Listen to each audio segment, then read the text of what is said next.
Ce matin, je voudrais continuer sur le thème de la vision. J'ai intitulé mon message « Révélation ou stratégie ».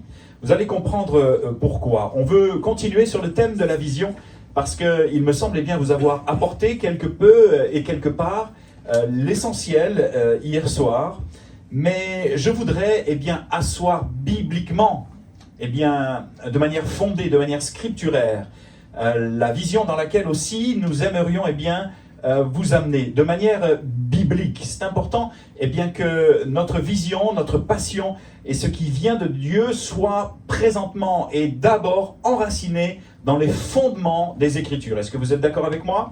Alors on va y aller tous ensemble. Et révélation ou stratégie, j'ai utilisé ce mot parce que le mot stratégie par exemple, parce qu'il est très à la mode. Il fait référence souvent aux différentes stratégies que cherchent et utilisent certaines églises pour leur croissance.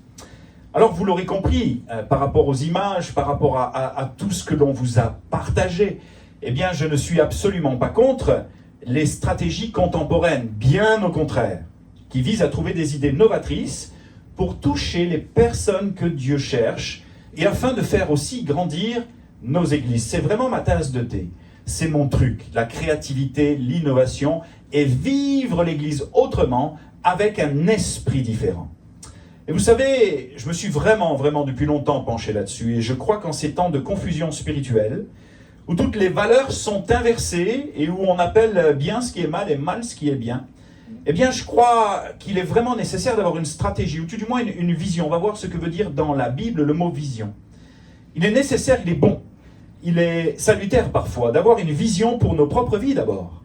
Nos ministères, nos familles, une vision pour nos enfants, nos emplois, nos entreprises, nos entreprises, nos écoles, nos structures sociales et bien sûr, nos églises. C'est tellement important pour moi, personnellement, d'avoir une vision. Mais attention, parce que comme je le disais hier, pas de vision du tout, ou une vision sans révélation peut, à un moment donné, amener le peuple de Dieu à la désillusion et à la confusion. Une vision sans passion, sans conviction divine peut amener le peuple de Dieu à la désillusion. Je peux avoir une vision, une stratégie merveilleuse pour les 20 prochaines années. Si elle ne repose pas sur la volonté de Dieu, sur sa stratégie à lui, sur sa révélation, alors je risque de faire rêver les gens et surtout de les décevoir un jour profondément. Est-ce que vous êtes d'accord avec moi pour ça? C'est vraiment pas l'objectif connexion que de vous faire rêver, de vous faire entrer dans quelque chose qui n'est pas de Dieu. Et voici ce que nous dit le livre des Proverbes, chapitre 29, verset 18, dans la version français courant. Lorsqu'il n'y a plus de vision d'avenir, un peuple vit dans le désordre. Heureux alors est l'homme qui obéit à la loi de Dieu. On va rentrer dans ce que j'aime au niveau de la racine hébraïque de certains mots.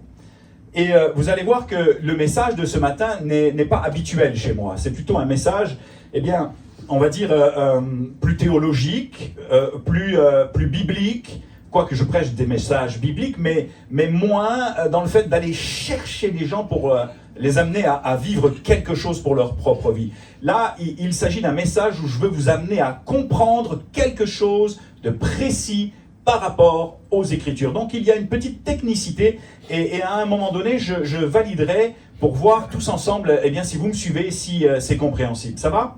On y va? Alors c'est intéressant parce que le mot vision, en hébreu, c'est le mot chason. C-H-A-Z-O-W-N. Chason. Donc qui a été traduit par vision dans le français et qui est une traduction très correcte. Chason, vision. Pas de problème avec cela. Mais dans d'autres versions, on peut comprendre le mot chason différemment et ça nous donne une meilleure ouverture d'esprit. Parce qu'on pourrait croire que le mot vision, c'est pareil que le mot stratégie et inversement, c'est identique. Mais il n'en est rien, parce que dans la version Summer, toujours dans les Proverbes 29, 18, eh bien, il est écrit « Quand il n'y a plus de révélation divine, quand il n'y a plus de révélation divine, le peuple se laisse aller. » Ce qui est valable dans l'Église comme dans un pays, et souvent dans notre pays, en France, on entend dans les médias qu'il n'y a pas de vision. Voyons et voyez le résultat. Mais, en ce qui a trait, eh bien, au peuple de Dieu, il est écrit « Heureux celui qui obéit à la loi de l'Éternel ». En fait, il faut que vous compreniez quelque chose de profond et de précis. C'est que le mot « chasson » renferme 4 mots qui ont leur importance pour nous aujourd'hui et avec lesquels il va falloir faire la paix. La paix de nouveau, ou tout simplement se les réapproprier. Chasson signifie en réalité vision divine, révélation, songe et prophétie. Alors sur la base de ce que l'on vient juste d'étudier très très simplement par rapport à Chasson, nous pourrions étirer ou retraduire modestement Proverbe 29, 18 ainsi. Quand il n'y a plus de vision divine, de vision prophétique, de révélation d'en haut, de songe, de paroles prophétiques, ou tout du moins de prophètes, pour susciter dans le cœur du peuple la crainte de l'Éternel, et tout du moins un retour à l'obéissance à sa parole. Quand Dieu semble ne plus parler, en somme que nous parlons beaucoup plus que lui, ou beaucoup plus à sa place qu'il ne souhaite le faire, alors le peuple est confus. Il se livre à ses propres inspirations. Il est sans frein. En hébreu, c'est para. Cela signifie qu'il devient incontrôlable, qu'il se détourne des commandements divins, vous imaginez, se disperse et vit dans le désordre. Et j'ai trouvé un bref commentaire dans la Bible à noter, mais très intéressant, qui nous dit ceci.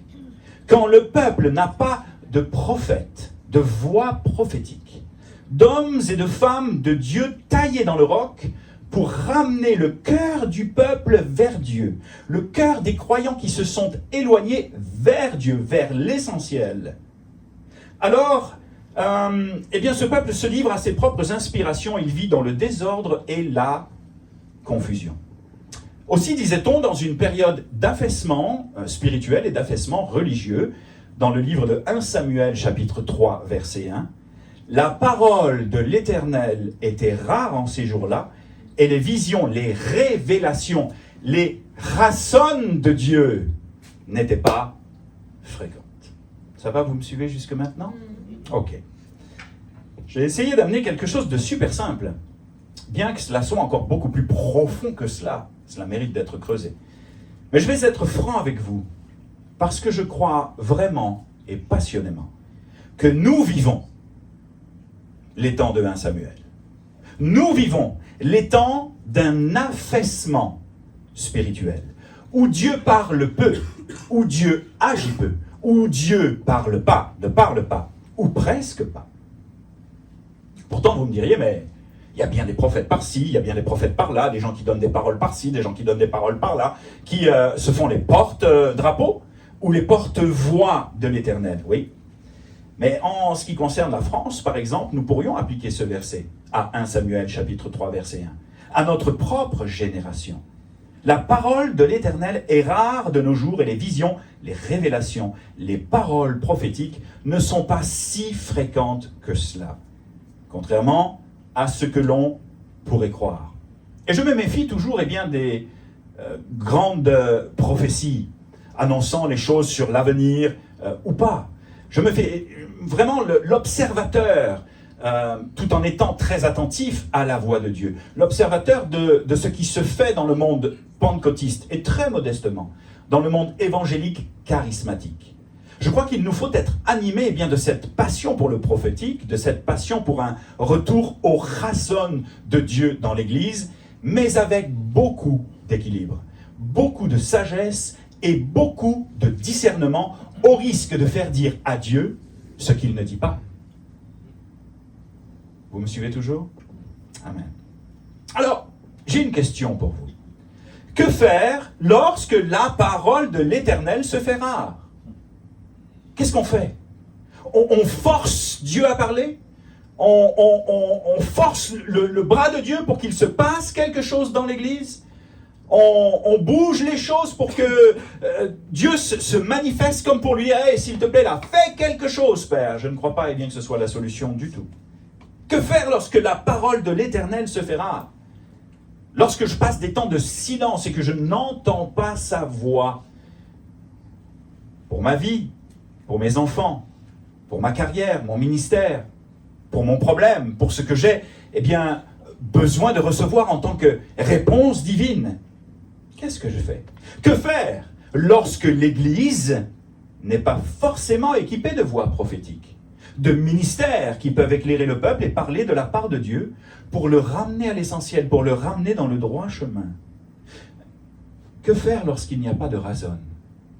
Lorsqu'il n'y a pas de songe, de rêve, de prophétie, lorsqu'il n'y a pas la manifestation des dons spirituels tels que les premiers apôtres l'ont vécu.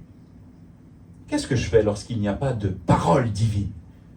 Qu'est-ce que je fais? Eh bien, je crois vraiment passionnément ce matin qu'il nous faut revenir tous ensemble, et c'est l'un des piliers de la vision connexion, outre tout ce que je vous ai montré hier. Eh bien, il nous faut revenir aux fondamentaux de la parole. Mais de la parole de Dieu. Il nous faut revenir aux fondamentaux des Écritures.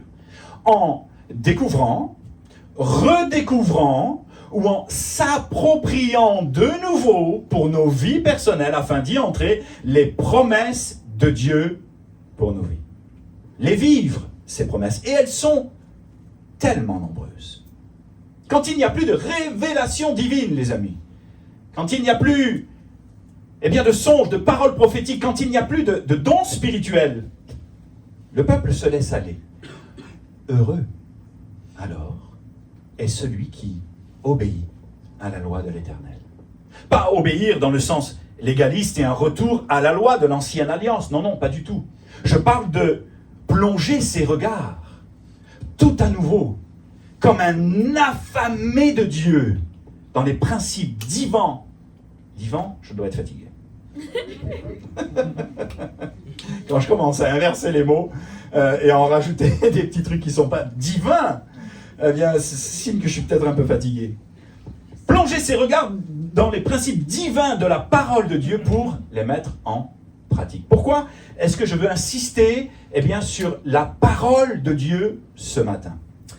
Parce que Josué 1,8 nous dit ceci, que ce livre de la loi, que ta parole, que la Bible, que tu tiens peut-être éloigné de toi de temps en temps, ne s'éloigne point de ta bouche. Il y a un rapport entre ce que je vais scruter, ce que je vais chercher, ce que je vais manger, ce dont je vais me nourrir et ce que je vais proclamer.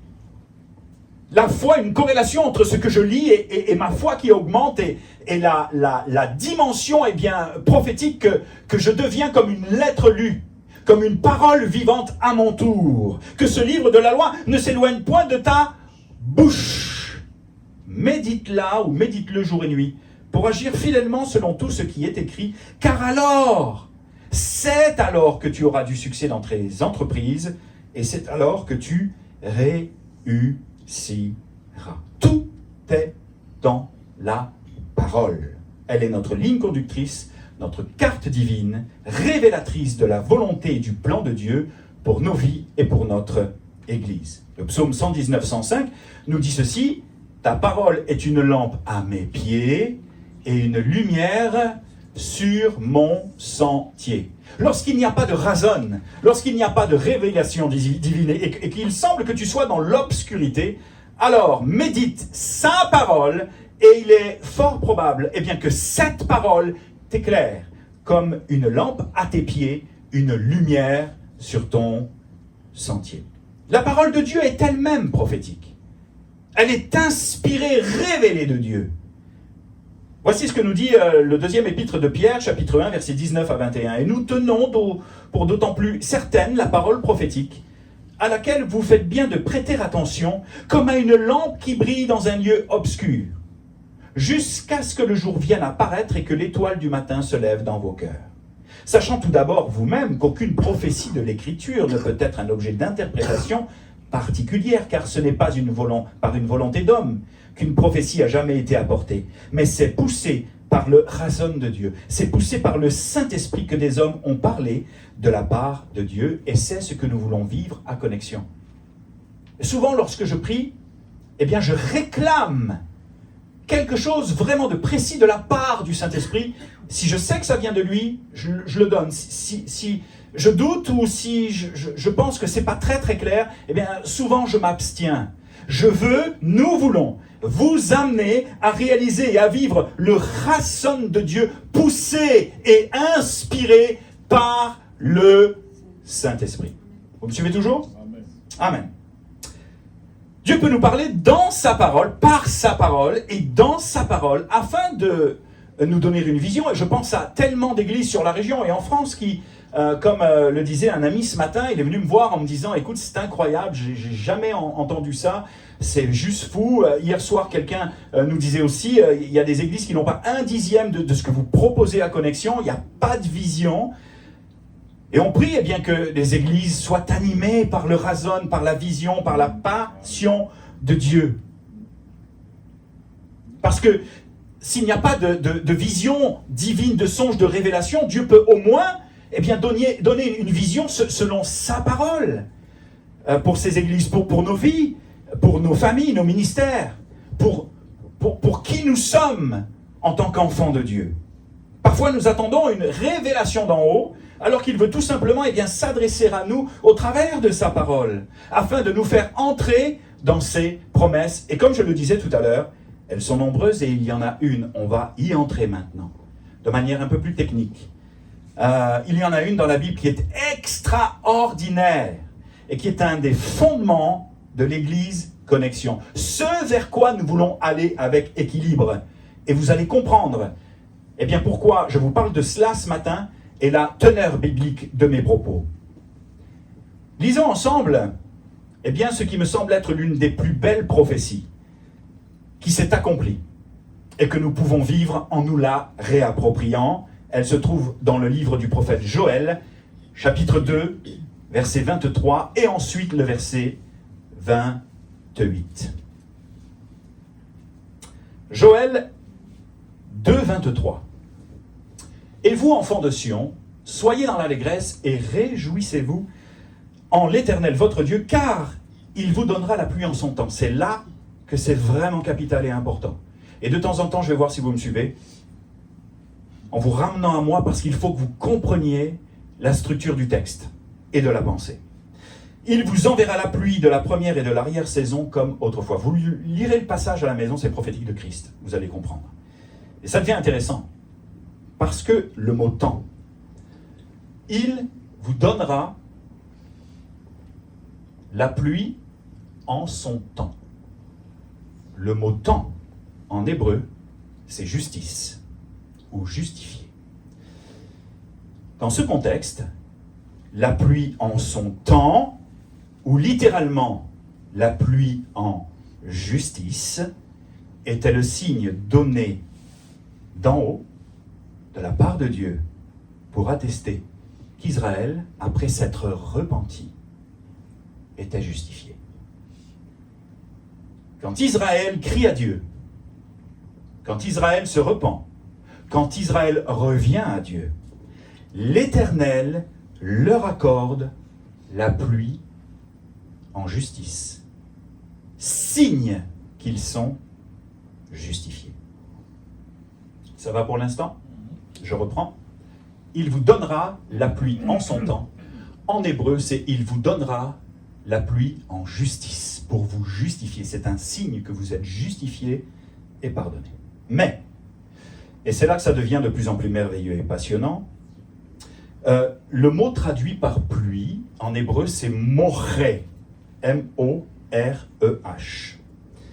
Et dans ce contexte, et nulle part ailleurs, il signifie docteur, enseignant, maître. Je vous donnerai la pluie en justice peut se traduire je vous donnerai le docteur, l'enseignant ou le maître en justice. Je vous donnerai le docteur, l'enseignant ou le maître, signe pour votre justification. Je vais vous laisser réfléchir quelques instants à cela. Réjouissez-vous en l'Éternel, car après que vous vous soyez repentis, c'est la parenthèse, il vous donnera le docteur, l'enseignant ou le maître en justice ou signe pour votre justification. Ça vous fait déjà penser à quelqu'un, n'est-ce pas? Eh oui. Quelques lignes plus loin, au verset 28 du livre de Joël, il est écrit « Après que je vous aurai donné le docteur, l'enseignant, le maître en justice », le maître qui va vous justifier en fait, le maître qui va vous rendre juste, le maître qui est le signe pour votre justification. La prophétie de Joël est hallucinante, écoutez bien. Après cela, je répandrai de mon esprit sur toute chair. D'abord, je vous donne le docteur en justice, celui qui va venir vous justifier. Et après cela, je vous donnerai, eh bien, de mon esprit, je le répandrai. Vos fils et vos filles prophétiseront. Chasson. Vos vieillards auront des songes. Chasson. Et vos jeunes gens des visions. Chasson. Waouh. Waouh. Waouh. Voilà, quand je lis ça, là, que je le réalise, que je le comprends, ça bouleverse ma compréhension de Joël et ma compréhension, eh bien, de cette promesse prophétique, parce que cette promesse contient un double accomplissement. Premièrement, la venue du docteur, ou de l'enseignant, du maître en justice, de celui qui est le signe pour notre justification, vous l'aurez compris, n'est autre que Jésus. N'est autre que Jésus, pas moi, hein? Jésus. Oui, mais toi tout à l'heure tu as dit, c'est toi. Mais oui. C'est notre berger. Hein? C'est Jésus. Oui. Le signe pour notre justification. Le maître en justice que Dieu a promis d'envoyer. C'est Jésus. Ah, je veux vous entendre avec moi. C'est Jésus. C'est Jésus. Deuxièmement, ou d'abord, je finis par premièrement, Jésus, comme Sandrine l'a chanté, qui est mort pour nos péchés et ressuscité pour nous justifier. Ressuscité pour nous rendre justes par la foi. Et d'ailleurs, l'apôtre Paul va dire dans le livre des Romains, chapitre 3, verset 21, « Mais maintenant, sans la loi, est manifestée, sans la loi, la justice de Dieu, à laquelle rendent témoignage la loi et les prophètes. Justice de Dieu par la foi en Jésus-Christ pour tous ceux qui croient. » Qu'est-ce que cela signifie? Que celui qui croira sera sauvé, que celui qui croira et mettra sa foi dans la personne et le nom de Jésus sera rendu juste, justifié, pardonné, acquitté. C'est incroyable et c'est merveilleux. Mais il y a donc, comme je le disais, dans la prophétie de Joël, d'abord la venue du docteur, la venue de la justice, le docteur en justice, mais Joël de 28, il ne faut pas l'oublier. D'abord Jésus qui vient, et ensuite l'effusion du Saint-Esprit. Le rason sur les serviteurs et les servantes, accompli en Actes chapitre 2, verset 1. Le jour de la Pentecôte, ils étaient tous ensemble dans le même lieu. Tout d'un coup, il vint du ciel un bruit comme celui d'un vent impétueux, et il remplit toute la maison où ils étaient assis. Des langues semblables à des langues de feu leur apparurent, séparées les unes des autres, se posèrent sur chacun d'eux. Ils furent tous remplis du Saint-Esprit, se mirent à parler en d'autres langues, selon que l'Esprit leur donnait de s'exprimer. Amen. Lorsque les disciples sont à Jérusalem, qu'ils veulent prendre la fuite, que Jésus est ressuscité et que pendant 40 jours, il leur parle du royaume de Dieu, il va leur dire, ne vous éloignez pas de Jérusalem, parce que dans peu de jours, là, ce que je vous ai annoncé va arriver. Vous allez être baptisés du Saint-Esprit. Vous allez devenir mes disciples au travers de toutes les nations. Et c'est à partir de ce moment-là, dans Acte 2, eh bien que vraiment l'Église naît de la puissance du Saint-Esprit dans la dimension du razon de Dieu. Ça va toujours? Incroyable, n'est-ce pas? Vous êtes donc maintenant familier avec cela. Tu peux revenir à Joël 2, 28, s'il te plaît? Joël 2, le verset d'avant. Hein? Super. Je répandrai, voilà c'est ça, mon esprit sur toute chair, vos fils et vos filles prophétiseront. Alors c'est incroyable parce que Dieu est vraiment fidèle. Et peut-être que par rapport à cela, par rapport à la venue en justice, par rapport à la pluie en son temps, par rapport à la venue du docteur, maître en justice, de Jésus qui vient, et ensuite eh bien, du déversement du Saint-Esprit sur les apôtres, là vous me suivez, vous m'écoutez attentivement, et pour en connaître certains de mes amis, je suis sûr que vous êtes en train de vous dire, mais où est-ce qu'il s'en va avec ça? Philippe, là, vous pourriez me poser la question, mais où est-ce que tu veux en venir? En quoi le docteur en justice, le maître, signe pour notre justification et le déferlement du Saint-Esprit dans la dimension des dons spirituels sont en soi une vision biblique de Dieu dans laquelle je peux entrer, ou dans laquelle nous voulons entrer, nous allons entrer. Eh bien, voici ce que je crois. La venue de Jésus signe pour notre justification. Et les dons de révélation et de puissance qui en découlent sont totalement indissociables. On ne peut pas séparer et dissocier Jésus de la puissance du Saint-Esprit qu'il nous a envoyé. Pas juste pour nous consoler, mais pour également nous équiper. C'est un message vraiment important pour quelques personnes qui vont avoir besoin eh bien, de se réapproprier peut-être ce qu'ils ont perdu ou de s'approprier ce qu'ils méconnaissaient. La venue de Jésus et le déferlement du Saint-Esprit dans la dimension de la puissance du Saint-Esprit et des dons de révélation sont indissociables. On a voulu, dans l'histoire de l'Église, les dissocier, mais c'est impossible. C'est une erreur, à mon goût, à mon entendement et à ma compréhension, eh bien des Écritures. Les deux événements, la venue de Jésus et le déferlement du Saint-Esprit, font partie d'une seule et même promesse, d'une seule et même personne. Et là, je m'attendais à ce que vous vous leviez, à ce que vous fassiez des Non, pas du tout, bien sûr.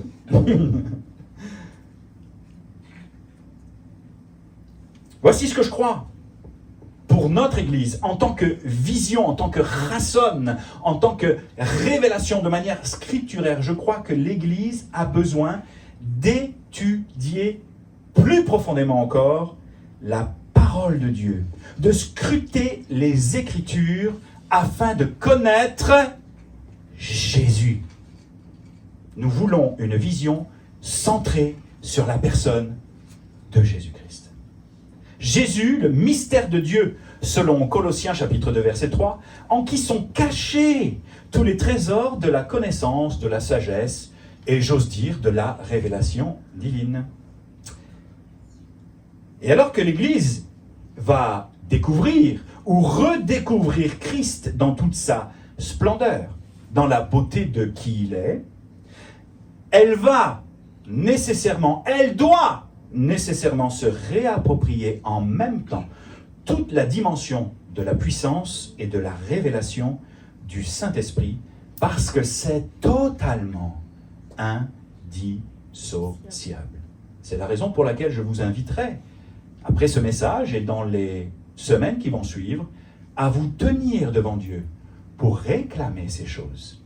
Et il y en a une, alors je te cite souvent, Liliane, mais il y en a une qui, toute née de nouveau, qu'elle est, et pleine de foi et de passion, vit des choses dans le domaine du razon extraordinaire.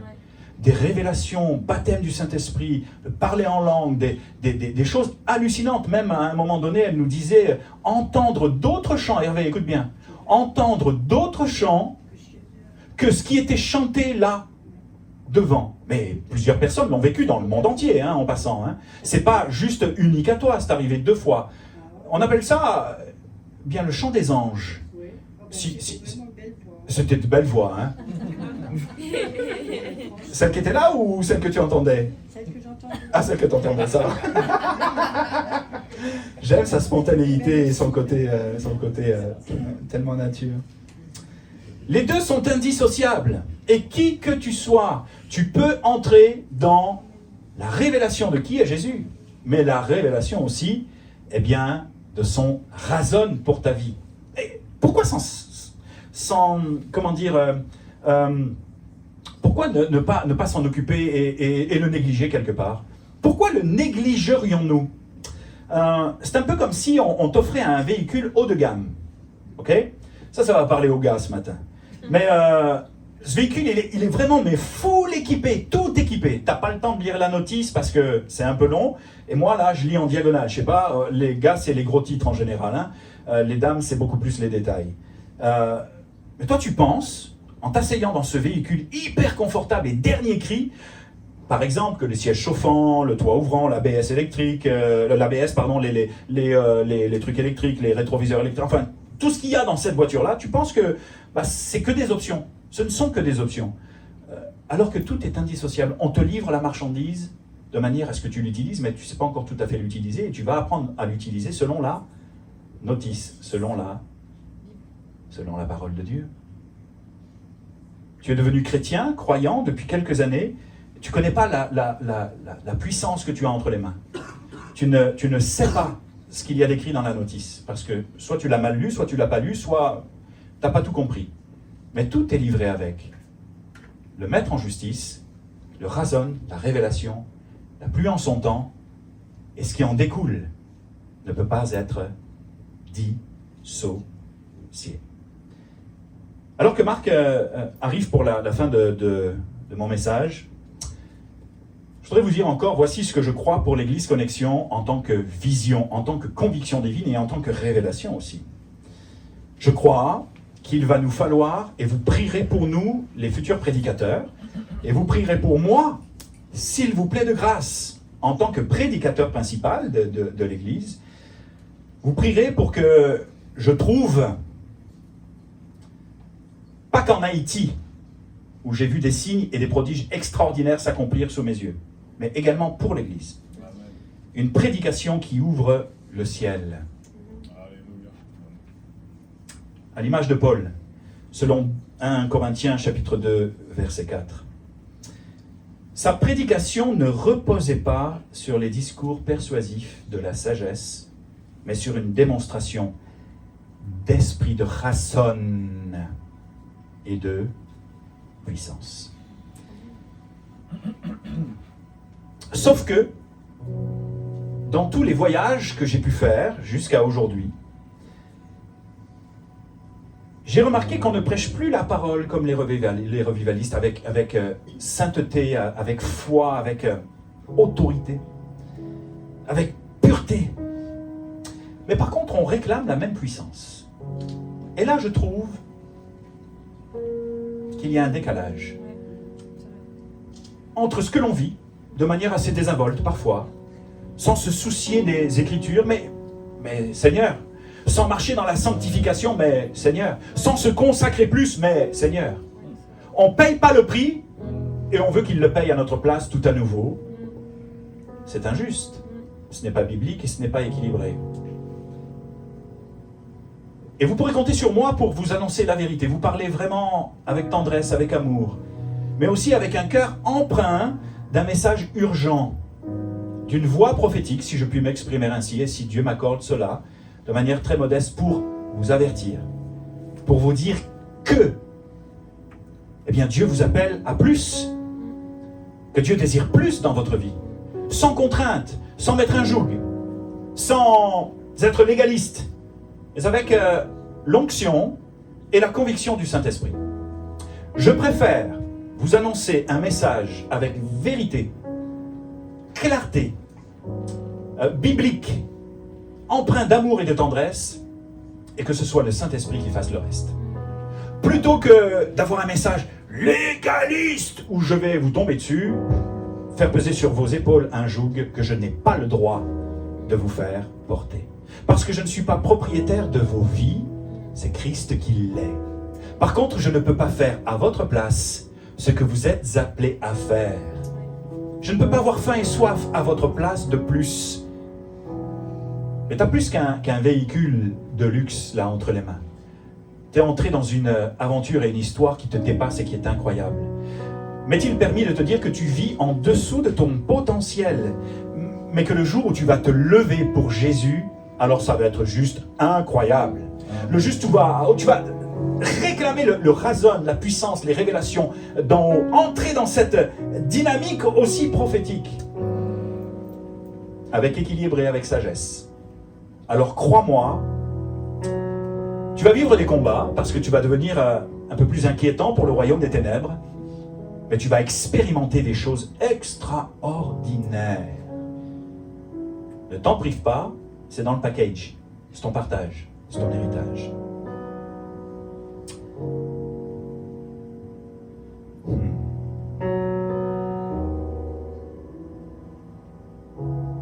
Vous savez quoi? Aujourd'hui, on ne lit plus sa Bible. Très peu de croyants lisent leur Bible. C'est dramatique. On ne lit plus sa Bible pour le connaître lui, mais par contre, certains réclament le surnaturel de Dieu. Ça ne va pas ensemble. On ne connaît plus la doctrine du royaume et de la justice de Dieu, mais on réclame les dons et la puissance du Saint-Esprit. Que Dieu me préserve de cela. Je veux vraiment être un homme intègre et un homme entier. Un homme qui cherche à le connaître et qui jouit de l'héritage auquel il est destiné.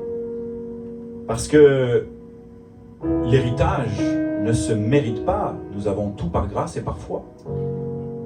Mais il faut quand même en être digne. Sinon, cela s'appelle une usurpation d'identité. C'est du vol. C'est injuste. Aujourd'hui, dans nos églises, nous avons perdu la notion de la mort à soi-même, la notion du sacrifice. Mais on veut vivre les avantages de la résurrection. Comprenez ce que je veux dire? On refuse de mourir à nous-mêmes, mais par contre, on veut que Dieu nous bénisse, que Dieu agisse. Ça ne va pas ensemble, les amis. Je veux bien avoir une vision pour les 20 prochaines années. Avec des décors pour les enfants, des classes, des lieux pour les jeunes, avec un amphithéâtre extraordinaire, avec un café concept store, tout ce que vous voulez. Mais tout cela, c'est du vent si cela ne repose pas sur Christ. Si chaque croyant n'est pas enraciné dans les fondements de la parole, si chaque croyant ne saisit pas Christ, si chaque croyant n'entre pas dans le rason de Dieu, tout ça, tout ce que je vous ai présenté hier, ça ne vaut rien. Vous comprenez? Voici ce que je crois. Nous avons perdu, au fur et à mesure des années, la crainte de Dieu. Considérons le Père comme un ami. Nous n'avons plus de sensibilité, parfois, par rapport au péché. On n'a plus cette notion de la crainte de Dieu et du péché, quoi, là. C'est grave. Christ a payé pour le péché. Et il nous incombe, eh bien, de lui demander la grâce, de marcher avec pureté, avec sanctification. Et si tu tombes, tu te relèves, parce que cette fois le juste tombe, cette fois il se relève. Il n'y a pas de condamnation pour celui qui est en Jésus-Christ. Mais il nous faut retrouver cette sensibilité à la crainte de Dieu, au respect divin de sa personne. Personnellement, moi, Dieu, le Père, c'est pas mon pote, c'est pas mon ami. Hey, papa, j'ai pas de problème avec cela. Moi, je peux pas. Je peux pas parce que c'est mon papa, c'est mon père, mais c'est plus que cela encore. Il y a une vénération, il y a un respect. Et soyez bénis si vous l'appelez papa, parce que dans votre relation à lui, c'est que vous le sentez. J'ai pas de problème. Moi, je peux pas. Je suis animé et je veux être animé encore plus de cette crainte respectueuse dans l'amour de Dieu. Puissions-nous vivre cela à Connexion. Je vous le dis là, les amis, là, c'est ça qui va ouvrir le ciel sur nos vies. C'est ça qui va ouvrir le ciel sur l'Église. Et c'est là que nous allons commencer à vivre le rason de Dieu. Parce qu'il va y avoir une corrélation entre ce que nous vivons, ce que nous cherchons, notre faim et notre soif, et ce que Dieu veut nous donner.